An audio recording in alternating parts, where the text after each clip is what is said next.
All right. Please welcome to Streaming for Vengeance, the legendary Inside Metal's Bob Nalbandian. This is such a pleasure. We've never met in person, so we'll take this as the COVID in person.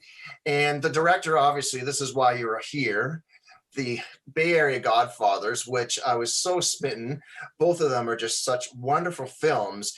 And I must say, I was totally looking forward to this conversation because that whole scene is a big part of why I'm even here, and Bravewords is here.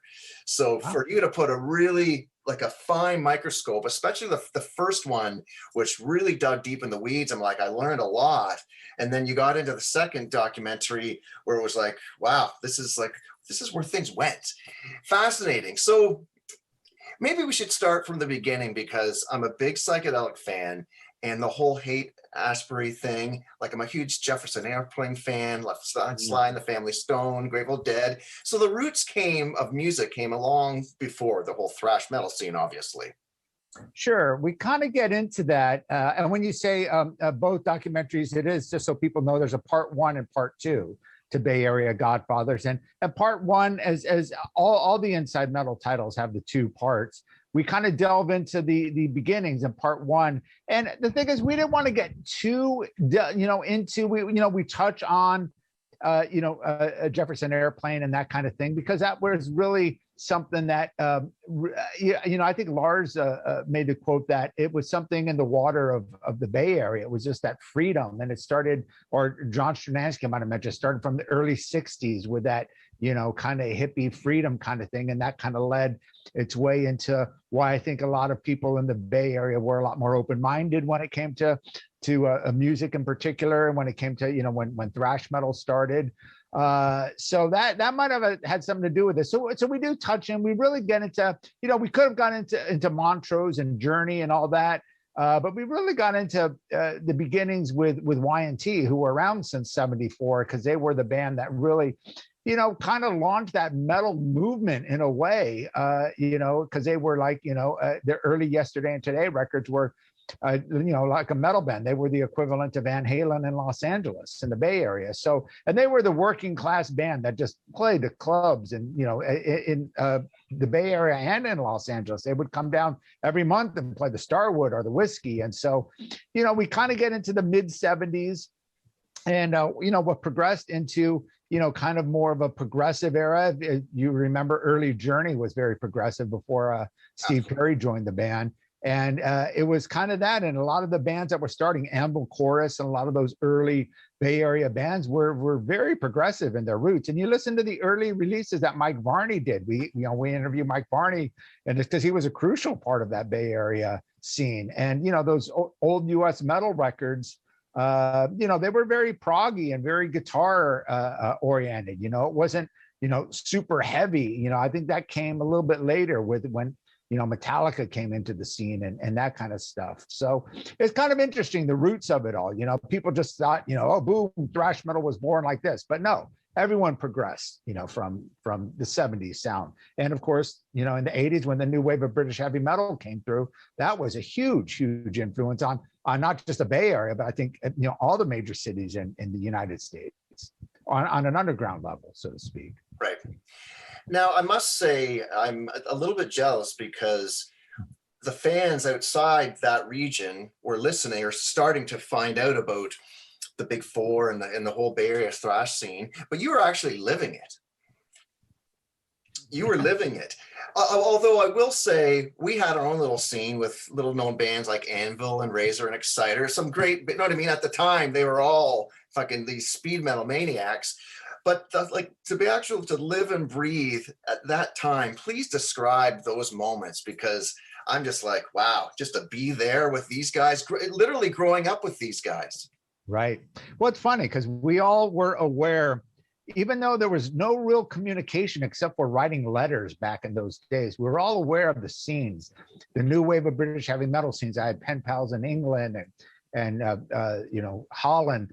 And in Canada, I had a guy, you might know the guy, Wayne Archibald. And he was, so I was very familiar with, Exciter. Obviously, they put on their first album through Shrapnel, through Mike Varney, the, Bay Area guy.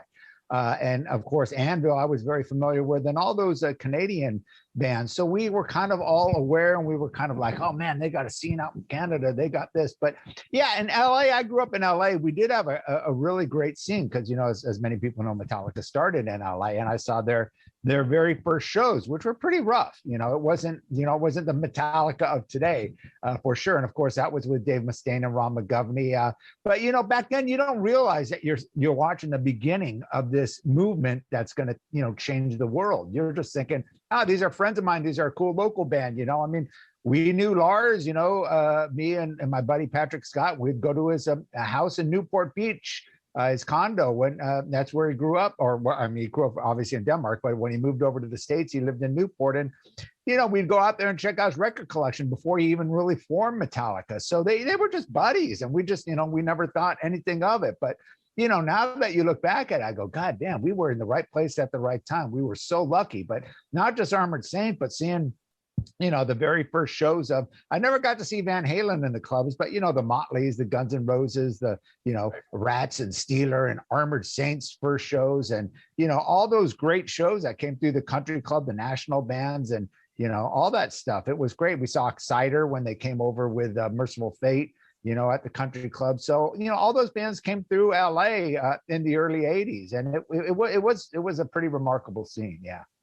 So talk about the seeds, and I mean the whole horse and buggy thing, because it's really funny. You go back and all the demo trading and the cassettes and writing these things called letters and waiting for weeks to get a response. And now I can communicate with you in 1 second.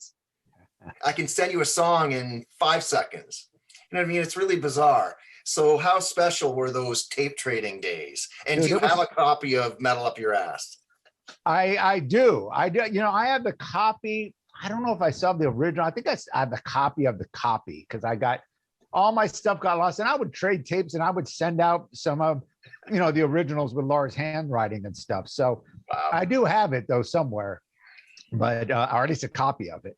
Yeah, dude, it was, of course everyone says, oh, now it's so great. Everything's at ease. But before there was that excitement. And when you got the stuff in the mail from someone overseas, a pen pal or whatever, it was like Christmas. You're just like, yeah, this is great. And you would listen to it over and over. And it was that anticipation. And that is kind of missed. Now everything's so easy and so available. And as you know, back then, music wasn't nearly as available. You had to go record shopping. I was just talking to someone the other day. We would drive an hour to go to, Brian Slagle worked at a place called Oz Records in the Valley. I lived in Huntington Beach. So that was an hour. We would drive out there or drive into Hollywood, go to the record show at the Roosevelt Hotel or wherever to find imports or Zed Records or Middle Earth or Moby Disc or whatever. But, there were certain record stores that you had to go to that had these imports, and they might only have a couple copies in or whatever. So it was, getting that collection was, you had to go out and search for the stuff. And that was exciting. That was really a part of the fun and the excitement. And that's what I miss nowadays. So yeah, it was absolutely a special time. You really shine a big spotlight on the famous venues. I've only been to San Francisco once, and it was a number of years ago. Actually, it ties into another story I'm going to tell you regarding John Stradnansky. But it's really fascinating, like the support that you had from the venues and vice versa. So obviously the promoters must have been your same age, or at least got what was going on, because that's what helped it grow. Yeah.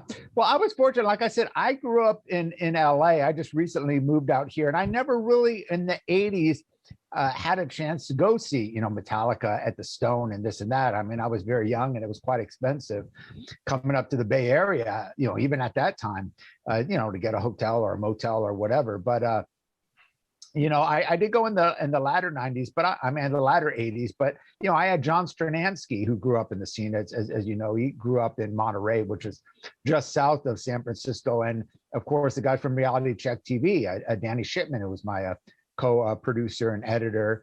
And so they had a lot of knowledge, and a lot of the knowledge of the people that interview. So they had a heavy hand in setting up the interviews with the people. But yeah, the promoters, from what I understand, again, I wasn't there during those scenes, but they were fans. They were, definitely, we interviewed Jimmy Arsenault, who was and still is a huge metal fan. I just did a podcast with him the other day, and Great dude. He booked the Omni and still booking today. And I think it was more, I think in LA, it was more of a business. The promoters, it was all about the money. And that's why the pre-sale tickets and all that, it was, especially the Hollywood clubs, the Whiskey, the Roxy, and, of course, the Country Club was a big club everyone wanted to play. And, it was that kind of thing where you had to kind of have, money or be that Hollywood band where I think, in the Bay Area, like I said, they were more open-minded, especially to the thrash metal bands. In Hollywood, they didn't like to have the thrash metal bands. For one, it was all dudes. They didn't, buy that many drinks. There was a lot. There were always fights or destruction, or people slam dancing or stage diving. So they didn't want to deal with the insurance. So it was tough to get into. So in LA, they had to play the outskirts, the Bender's Ballroom, the Olympic Auditorium, those kind of places. But in the Bay Area, it started out at Ruthie's, which was the punk rock club, seedy club. But, the thrash bands worked their way into the Stone and into, the Omni and all that. So, yeah, the promoters were a lot more acceptable, especially the thrash metal, I think, in the Bay Area. Now, one thing, it really didn't dawn on me, and I'm sure I'm in my mid 50s. So I was really growing up with heavy metal, late 70s, early 80s. And it wasn't just thrash. I was following all the hair band stuff, you know what I mean? All the Poison, Whitesnake, Motley Crue, Guns N' Roses, and Priest and Maiden and Slayer, Metallica. I never really thought there was that much of a battle between the Bay Area and the cutthroat Hollywood scene. I never really put two and two together. So I found it fascinating that bands like Slayer just ran away and found home. Lars said it the best. He says, we just belonged. Yeah, definitely. There was definitely that competition. I remember being in LA at the time and hanging out with the Slayer guys. And, we did stuff in my fanzine, the Headbanger back then with them. And I remember when they changed over from kind of being a cover band to being, turning into what they are today, with their first album, Show No Mercy. It's almost like they changed overnight. Metallica had a big effect. Of course, the new wave of British heavy metal, Venom, was a huge influence on a lot of that stuff. And then I remember the birth of Megadeth. As soon as Dave was out of Metallica, he called me up and we did the interview and we saw the first show. So we saw that development happening. But, in LA at that time, it was very Hollywood. It was very difficult for people. Didn't understand that. When I saw Metallica in the early days, people were like, is this punk? Is this metal? And, some people said that in the Bay Area too. But the advantage that Metallica, and I think a lot of the thrash bands had, is you had people like Ron Quintana and Ian Callan that had KUSF, and Ron did Metal Mania. They were exposing these demos, these bands. So, prior to Metallica going up there, and of course, Lars knew everyone. He was the network master. So he got the demo tapes to everyone. And in the Bay Area, Ron played it on his radio station, which all the metalheads listened to. So on their first shows, it was packed, and right. And they loved that stuff. Here in LA, it wasn't kind of like that. It was, you had to build a following, you had to play the parties and build through the live shows. But Metallica, they started instantly. And then, it bloomed from there, Exodus started getting heavier, and then Slayer started coming up, and of course Megadeth did their very first few shows up in the Bay Area. So it definitely was a lot more accommodating for the thrash bands in particular. But even bands like Armored Saint, they loved going up there. They would go up there and play with Laws Rocket, and then Laws Rocket would come down here and play with Armored Saint or whatever. And you had that kind of camaraderie. But there was definitely a competition, especially with thrash metal and the Bay Area people hating the LA Hollywood glam scene, so to speak. But, as they talk about later in the documentary, they all were fans of those, of the Warren D. Martinis and the George Lynches and the guitar work, although they could never admit that they listened to Rat and Dawkins and, Kill the Posers. It was all about that. But, and they had, and Vane had that kind of connection. Davey Vane obviously produced the first Death Angel record. And so there was that camaraderie, but in public, it was, it was like, oh, posers, kill the posers, and that kind of thing. So, yeah, it definitely existed, though. Absolutely. I must say, I found it very humorous because I hold Slayer pretty much at the top of the heap in my world, and the whole makeup thing. And I just Yeah. had the photos, and it was really funny to see that quick transition, makeup and then no makeup overnight. Yeah. Well, I think that's so funny how because they never really, it's interesting because they didn't, people that say, oh, they were like glam. No, they weren't putting on eyeliner and blush. I mean, they had the dark eyeliner.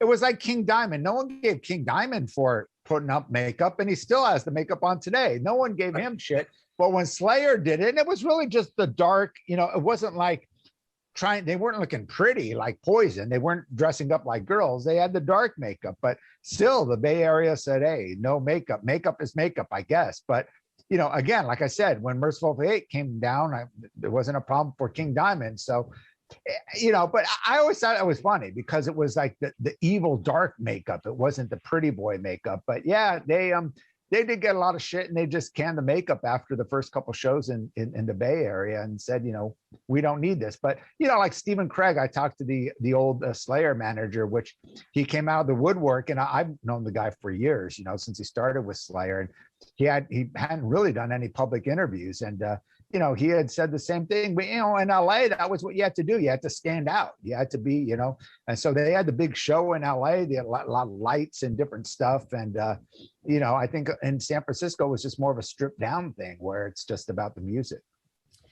You also shine a bright light on that Metallica show, the Metal Blade Massacre night at the Stone, correct? With Mustaine, as this kind of life-changing show, almost like a mini Woodstock or something. You know what I mean? How like something changed overnight after that show. But you weren't at that show apparently, right? No, I wasn't. I was at the shows in LA. I was never at any of the we were supposed to go up to that first show in the Bay Area at the Stone when they did the Metal Massacre night. And Metallica got that short notice because I think Sir Thungal canceled out. Yeah. And they played with Bitch and a couple other bands. Yeah. But no, it was, from what I understand was funny because I had pen pals there, Ron Quintana and people like that. And they're going, oh man, Metallica, that show was awesome. They were the greatest. And I'm thinking, really? I mean, I saw them here at the Woodstock, and there was only a few people there. They weren't that good. They were, they were still very rusty. And, here they're saying how great they were, how they blew everyone's mind. And I'm like, are we talking about the same Metallica here? But it was a whole different thing. And I think the band definitely got their confidence playing those early shows in the Bay Area because it's like, wow, we've got people that like us. Because in LA, it wasn't like they didn't like them. I think they just kind of didn't really understand it. And of course, back then they were doing all cover songs, but they speeded them up, the Diamond Head songs and Sweet Savage and Blitzkrieg.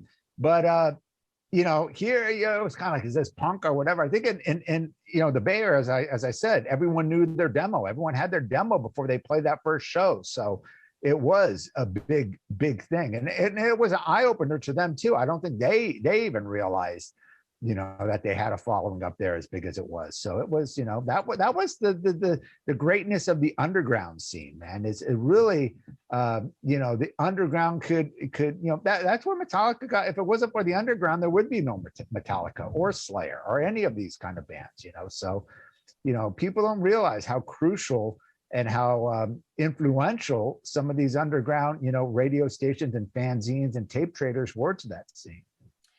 Is there a band, going back a little bit, the first part really is an eye-opener, talking about like Last Rocket, Stone Vengeance, Anvil Chorus, a lot of bands that I'm familiar with, but I'm not that familiar with. Is there any of those bands that you think, man, they didn't really get a fair shake, or they really should have been larger than life? Yeah, we really wanted to show that because when we do our things like I did with the LA titles, the Inside Metal LA titles, we were doing the bands that were big at that time. A band like Steeler or Malice, or a lot of people won't recognize those names there, but they were like some of the biggest bands on the LA scene then. And same with in the Bay Area, the band Lost Rocket were probably the biggest band, show-wise and audience-wise in the Bay Area in the early 80s. And, they had a few albums out on like Enigma and Combat, but they never really, I think Eric Peterson says it was something about their albums, whether it be the album covers or whatever, it just didn't translate, well. But live, they put on this big spectacular show. And there were the glam bands, a band called Head On and Roadrunner, which were huge, big on the glam scene in the early 80s. Metallica would open for them in the early days. And they were quite big. Stone Vengeance, the all black hard rock metal band, they were around since the late 70s. And then of course you got, as you mentioned, Anvil Chorus and so many other bands that never really made it outside the underground level. Vicious Rumors too, they were on very early on, and they had a couple major label releases and stuff, but never quite, again, they weren't thrash and they weren't glam, they were more just power metal, and that was a tougher sell. You could a lot of people will kind of compare that with an Armored Saint or a band like that. What I think the scene really got split in the early 80s. Like, you're either thrash or you're glam, and there's really nothing in between. And a lot of the bands in between, I saw that a lot with LA, with Armored Saint, with Warrior, with Malice. I mean, these bands were fucking awesome, put out great albums, but for whatever reason, it just didn't catch on. Now, I really enjoyed the commentary with Mr. Ellefson. Love the guy dearly. But Mike Coffey, there was a scene where he's sitting on the couch, I guess in the bus, and he just said, Dave was the man. So going back to Metallica, is with him saying that, do you think there was never a fit with him? Did you just think, like, he's got to go by himself? He's got to go and do something big? I think everyone knew that Dave would always, whether he's with Metallica or if he's on his own, he had that personality. And I saw, again, Metallica's very first shows, and it was Dave Mustaine was like the front man of the band. He did all the talking. The first shows, a couple, when they opened up for Saxon on their second show at the Whiskey, James was singing, only singing, no guitar. It was only Dave. And even though James had the microphone, Dave would talk in between songs. Everyone knows James was very shy at the time, but Dave just had these balls that, he just didn't give a fuck back then. And he had this confidence, and he just knew what he wanted. And, he was the most established musician of the band at that time. We're talking pre-Cliff, it was, Dave was in, several bands, Panic and a few other bands. James is, I'm not knocking James. He was a great guitar player, but he wasn't experienced on stage like Dave was, and Lars just started out, and so did Ron McGovney at the time. So they were really a fresh new band. So anyone that saw Dave, even if in the Bay Area when they were playing, they would see that, this guy is the driving force, on stage and off stage, off stage, he let people know he was the driving force, and he was a little bit crazy, but that's kind of what made Metallica what they were. I think without Dave Mustaine, I don't think they would. I think if they started out, and no disrespect to Kirk, but I think it was that personality of Dave Mustaine that really got that band really noticed, and it was just that bombastic craziness, and that added a lot to their notoriety. Absolutely. The whole Metallica thing actually is so heartwarming. I need to show you something, because Kill 'Em All came out in July of 1983. And this was at one of my local record stores. And you can see this little sign here. It says a British import. So for months, it just was way above my budget.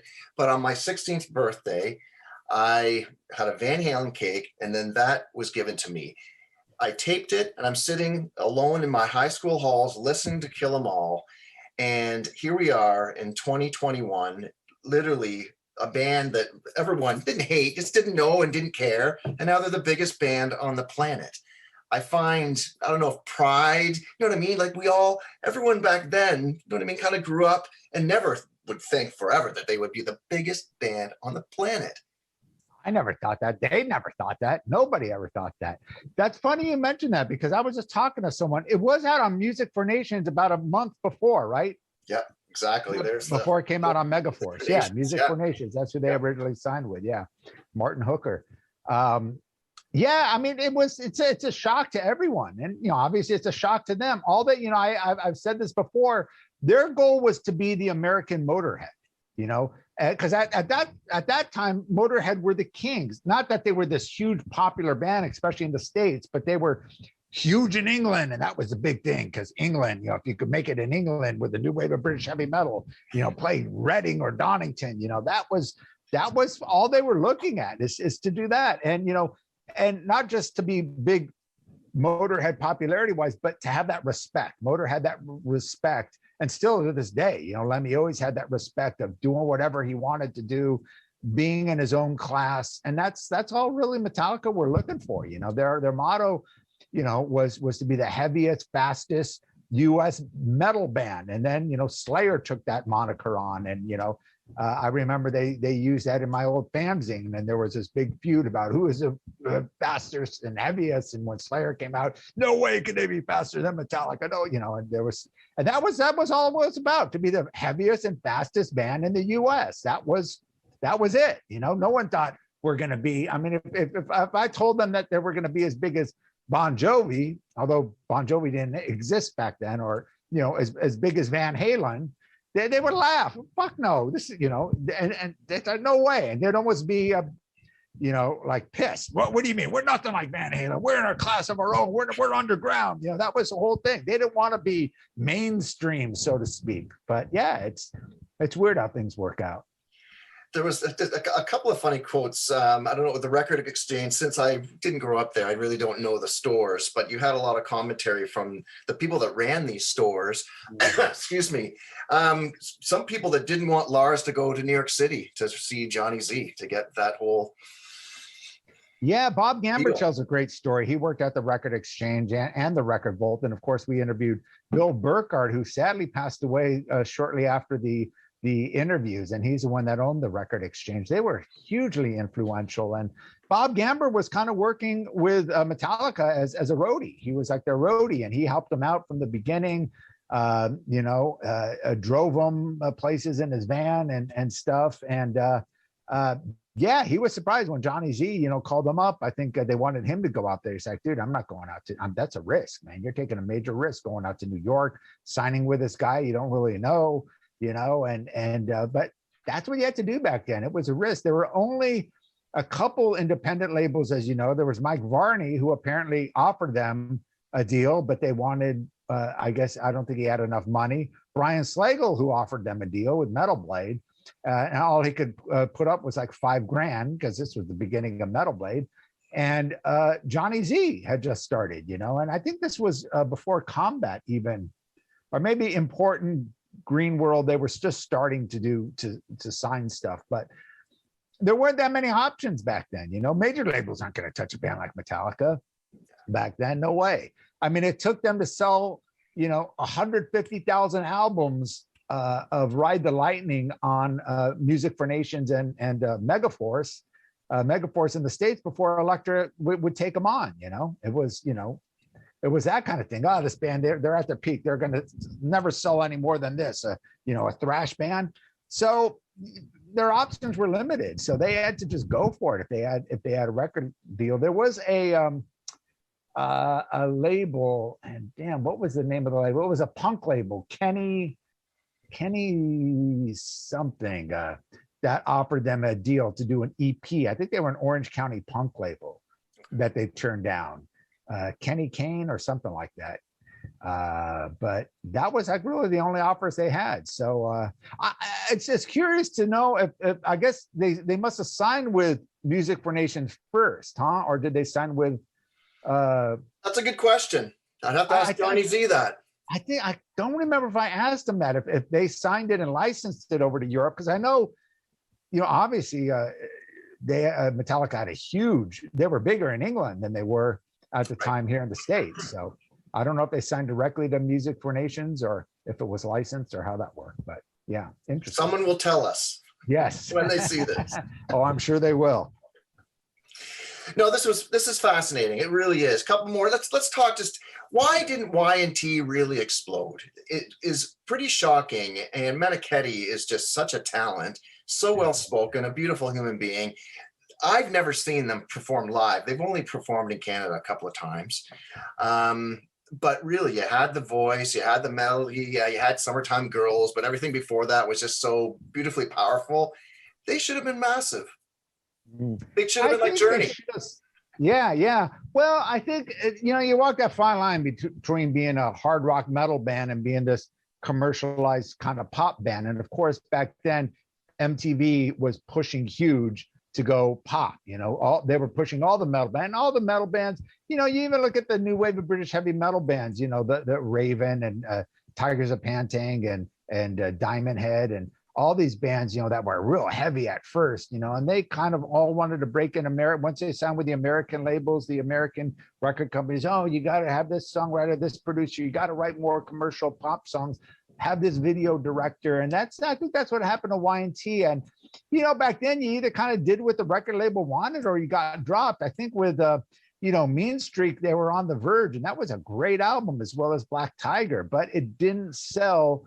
Even though they probably went gold or close to gold, but that wasn't enough in those days. You had to be platinum or whatever. You needed that song to push them over at the top. And as much as Summertime Girls helped the band to expose themselves to the masses, so to speak, I think it hurt them in the long run because, once you go that route, it's hard to come back and to go back to your and they were never like a real heavy metal band, but they were always that real classy, kind of like a UFO kind of band. Just good songs, good music, great guitar playing, great vocals.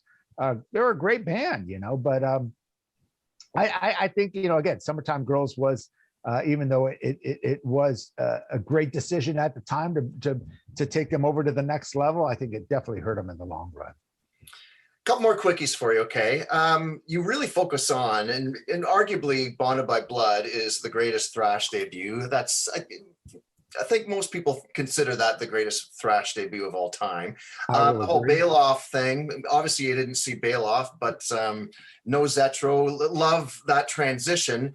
But Gary Holt and Slayer, talk to me about your Exodus love. Well, I got there early. It's funny because that album, that debut record, they had demos, and then they had rough mixes of that I got on the underground. And that album, when did that album come out? 85? It came out late, even though it was 85, yeah. Yeah, I think it was actually, by the time it came out, it was 85. But I think they were, they had the demos and everything circulating by early 84, I think. Pretty early on. So I think they were just a little bit too late in that run, unfortunately, but it was a great debut record. I saw them, I think 2 or 3 times with Bailoff in LA at Fender's Ballroom and a couple other places. And, that guy had tons of energy, and they were like the epitome of a thrash metal band, as many people had said in the documentary. They were, if you look at thrash metal, there'll be a picture of Bailoff's face there. That was what it was. It was no compromise. It wasn't. It was definitely just thrash metal. No ballads, no nothing. It was a thrash metal band. And they had a lot of energy. I was more, it's funny, as much as I liked Exodus, I remember that album came out right around the time the first Metal Church record came out. And I love that debut, Metal Church. The song Metal Church and Beyond the Black. And, I just thought because they had a little bit more than just the thrash. They had some of the thrash elements, but they had melodic, and they had Dave Wayne's vocals, and they had, so I always appreciated that more so than Exodus. But if you want to just see a straight full-on thrash band, I say if you want a thrash metal record, pick up that album or pick up the Slayer album, Rain and Blood. That's just balls to the wall thrash. Imagine being a metal guitar player and on your resume it says Exodus and Slayer. Well, Gary Holt does have that, yeah. Right? Yeah. Thank you so much. This is such a wonderful, you really lit my fires watching this thing. So tell people how they can watch it, how they can buy it, where they can stream it. Do the sales pitch. All right. Well, as you mentioned in the beginning, it is a 2-part documentary, Bay Area Godfathers, part 1. It has a very similar cover, but the cover is a little bit different on 2. I've got 2 here. You can see the gold, and it says the room in number 2 And Bay Area Godfathers 1 is the same with just red up here and just says Bay Area Godfathers. They're both available on DVD right now. You could stream the first title on Amazon Prime, Google Play, YouTube, iTunes, whatever, Apple Movies, whatever they call it, Vudu. Part 2 will be streaming in a couple weeks. It's not quite streaming yet, but it is available on DVD. Part 2, you can get it at Amazon, order it at Amazon or Walmart.com, BestBuy.com, whatever. Whoever sells DVDs should have it. So there you go. You are a treasure with knowledge. Thank you so much. Thank you, Tim. I really appreciate it, man. I appreciate your support over the years. You rule, man. All right. Brave words. Bye-bye. Okay,